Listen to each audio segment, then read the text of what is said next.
Բարև ձեզ սիրելի երևանցիներ։ Ոնց եք։ Առաջինը ուզում եմ մեզ բոլորի շնորհավորել, որտեղ վստահ եմ, որ ապրում ենք աշխարհի լավագույն մայրաքաղաքում։ Եվ այսօր մենք այստեղ հավաքվել ենք երևանցիներով, հայաստանցիներով, որպեսզի խոսենք այն խնդիրների մասին, որոնք լուծելի չեն, եթե չլինի իշխանափոխություն։ Նաև ուզում եմ շնորհակալություն հայտնել երևանցիներին, որոնք ամեն անգամ երբ հոգեկան խանգարումներ ունեցող երկրի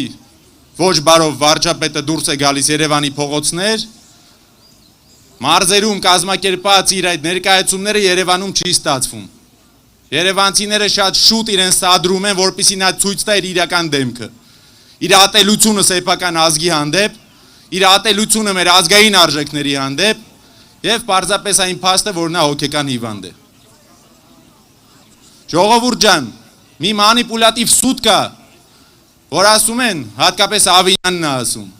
որ 23 թվին ԿՊ-ն արդար կերպով քաղաքապետ է ստացել անում։ Սա սուտ է։ Այս մարդիկ չունեն որևէ բարոյական կարմիր գծեր եւ միակ պատճառը, որ իրենք ունեն այսօր քաղաքապետ, դա այն է, որ իրենք մանդատ գողացան մի քաղաքական միավորից, որը իր ամբողջ քաղաքական կապիտալը ստեղծել է ԿՊ-ին մեր ու մանուկ քրֆելով։ Դա է իրականությունը։ Սկզբունքներ չունեն։ Միայն ուզում են վերարտադրվել, որովհետև ուզում են հարստանան,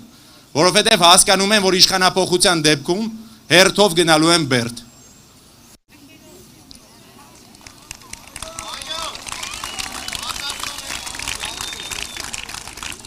Քսաներեք թվականին քարոզարշավի ժամանակ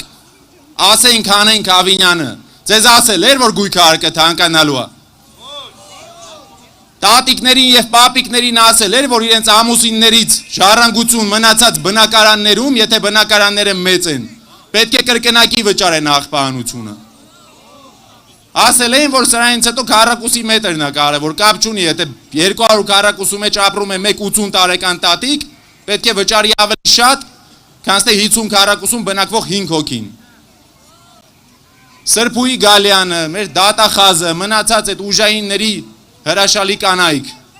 որ ասում են երկրում կա օրենք, հարց եմ տալիս, եթե երկրում կա օրենք, ինչպես այսպես ստացվեց, որ 13 անգամ կարմիր գծերը ապօրինաբար տանկացրեցին, դատական 2 վճռով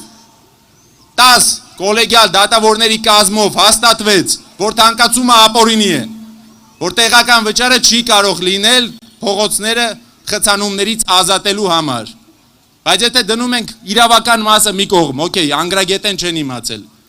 Փողոցները բեռնաթափվել են ժողովուրդ։ Խցանումները քչացել են, որ գնում եք կենտրոն մեքենա կարողանում եք կայանել։ Այս մարդիկ թքած ունեն օրենքի վրա։ Այս մարդիկ որովե կերպ հետաքրքրված չեն ձեր կյանքը լավացնելով։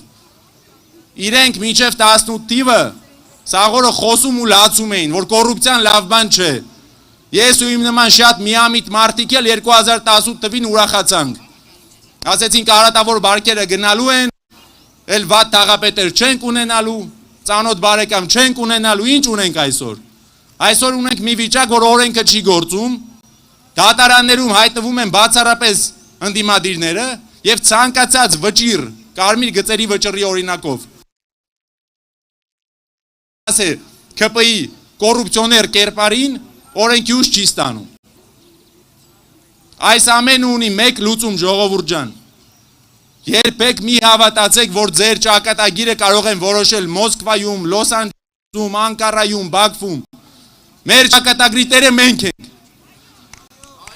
Եվ մեր ճակատագիրը մենք ենք որոշելու հունիսի 7-ին։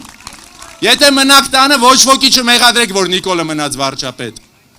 Եթե գնաք ընտրեք մարդկանց, ովքեր ունեն 0.2% ԿՎ-ի պոտենցիալ, չմեղադրեք, որ Նիկոլը մնաց։ Որովե արկածախնդրության հետևից մի գնացեք։ Այստեղ կանգնած է մարդ, ով ոտքի է կանգնացրել 2 հանրապետություն։ Առաջինում եղել է պատերազմ, նա այդ պատերազմը հաղթել է։ Իսկ երկրորդում 10 տարվա ընթացքում մեր տղեկը գնացել են բանակ, ու տղամարդ հետ են եկել, նահատակներ չենք ունեցել,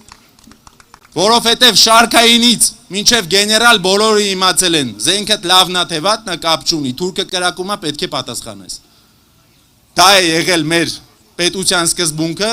եւ այդ սկզբունքը միշտ բնակիչները վերցնում են օրինակ առաջնորդից։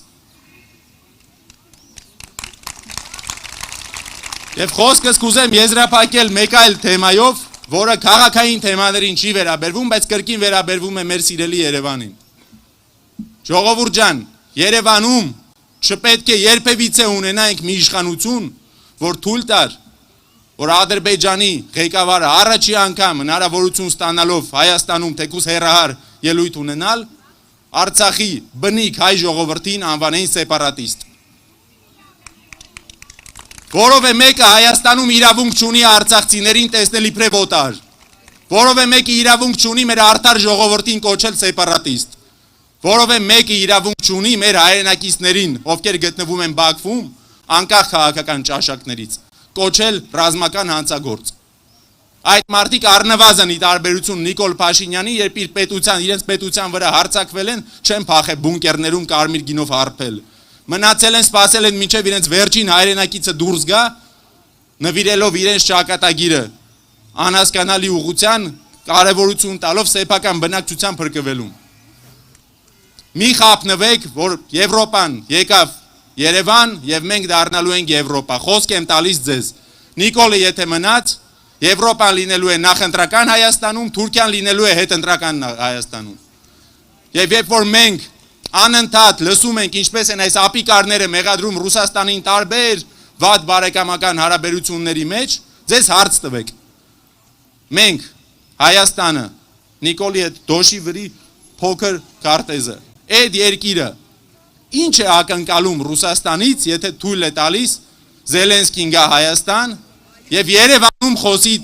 Ռուսաստանի դեմ։ Կամ Եվրոպայում ռեյտինգ կորցրած ղեկավարները,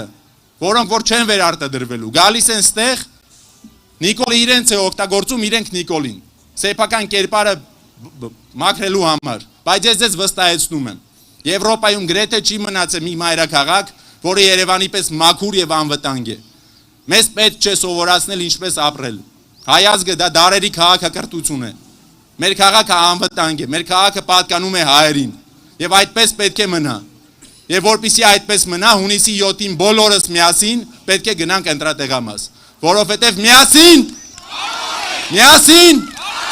համար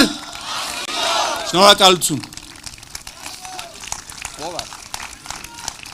Հիմա շատ սիրով կներկայացնեմ իմ ավագ ընկեր դաշնակցական մտավորական ընկեր Արտուր Խաչատրյանին։